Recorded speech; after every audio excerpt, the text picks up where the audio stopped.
Breaststroke is a great whole body exercise for runners as it targets our back extensors, our scapular stabilizers, as well as our deep abdominal or core muscles.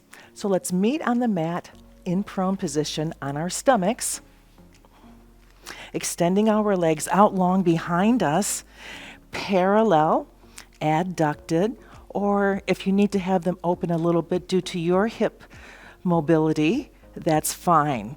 Bringing our arms into a goalpost position. Now let's draw those shoulder blades down our back, extending out long through that back line, turning on our glutes and our hamstrings here. Lower our forehead to the mat. Draw the belly button up away from the mat. And exhale, hover the head and hands off the mat.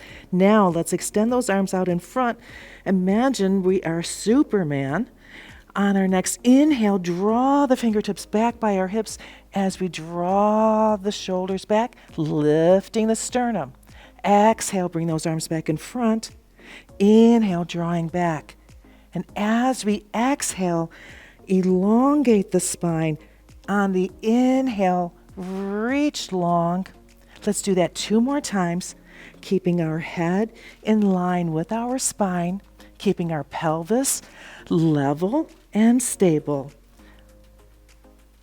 Let's bring the hands back to that goalpost position and lower everything down to the floor.